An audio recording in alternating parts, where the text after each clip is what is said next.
Hello, people of YouTube. This is Financially Ruined.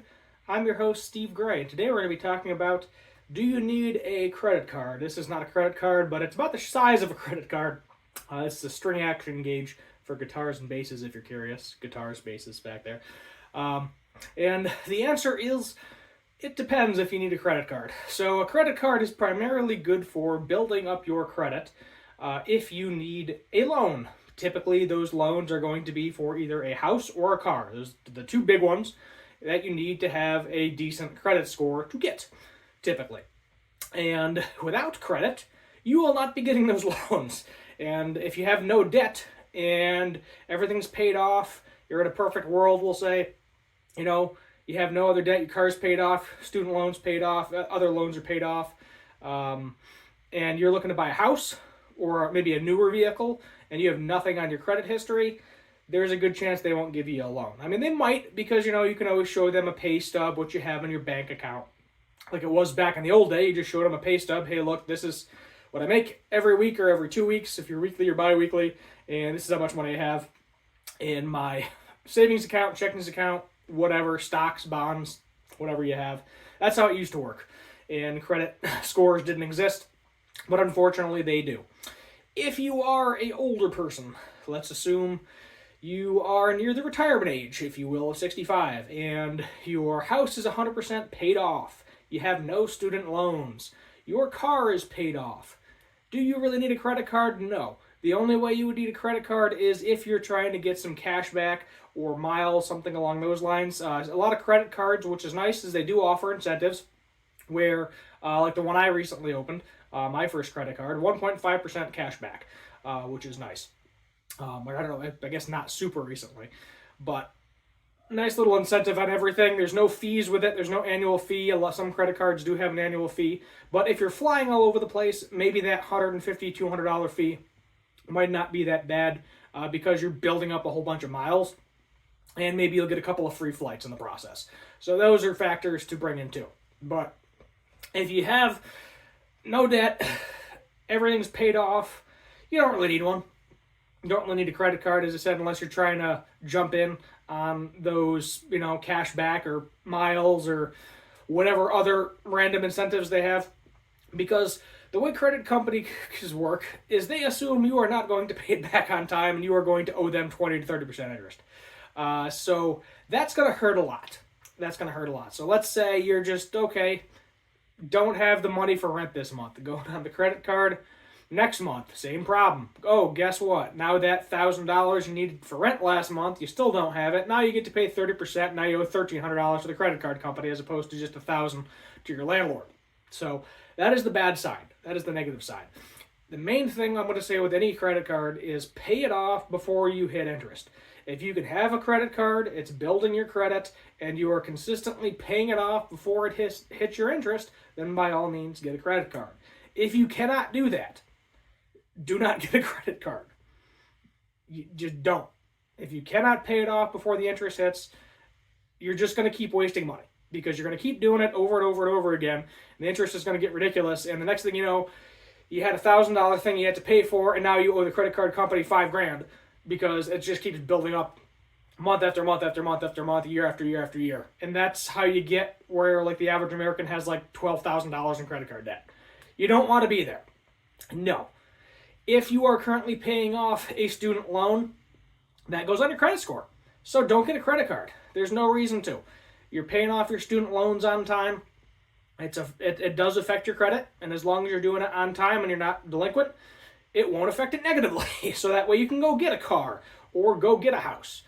If you currently have a newer vehicle and you are paying for a loan to the bank on it, yet again, you don't really need a credit card because that shows up on your credit report. If you have a house right now and you are paying that off, same deal. You don't need a credit card because that is showing up on your credit report. So you have something that shows credit in which you're good to go. So you ain't got to worry about it. As I said, the only thing that you need a credit card for, as I said, is if you have balance zero, which is excellent if you have no debt, and you need to get something that requires a credit score, because typically they want to see 3 months. So if you have no debt, everything's paid off, you're looking to get a new car. Maybe your car is starting to get a little wonky. You're sick of putting money into it. You need to get a credit card and just spend anything. Use it for anything for 3 months. But use it for gas. Use it for food. As long as you can pay it off. Don't overextend yourself. Don't buy luxury items with it. Just buy stuff that you were already going to buy, your necessities, and just pay it off with the money. Maybe once a week, log in there. Here you go. Pay it off. It's done. Over it. And then you're good to go. Don't make it a habit of, oh, well, I have a $3,000 spending limit on this credit card, so I'm going to eat out every night for a month. When normally you only do that maybe once a week, once every other week. Don't be doing that.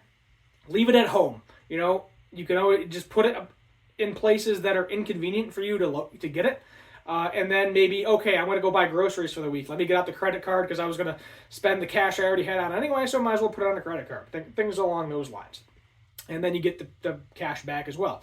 And as I said, even if you don't need to do that, even if, you already got the car or the student loans or the house or whatever other thing that's building up your credit score, if you just want the cash back, by all means, as I said, use it as a means to get cash back. Use it for the rewards, but just make sure you pay it off on time. That's really all there is to it. It's not a complex idea. I know you go to some people like Dave Ramsey, he's like, oh, never buy a credit card. Oh, it's the devil. It's not the devil. It's just they want to give you money. They are assuming you're not going to pay it back on time, and they get to charge you 30% interest on it. So as long as you are paying it back on time, there's absolutely no reason you shouldn't have one, because it'll build up your score. Good to go. As I said, if you have other things that are affecting your credit, then you don't really need it. But it is nice to get cash back, because even 1.5% cash back, what is that, like $1.50 per 100 bucks? I think, or is it $10.50? No, it's $1.50 per $100. But some of them are like, oh, if you spend $500 or something in the first 3 months, we'll give you $250, which is nice, because then you can just do that and you can continue using that card, or you can look for other incentives like that, close that card out, and then open another one. That's a good way to do it too. Same principle goes for like bank accounts.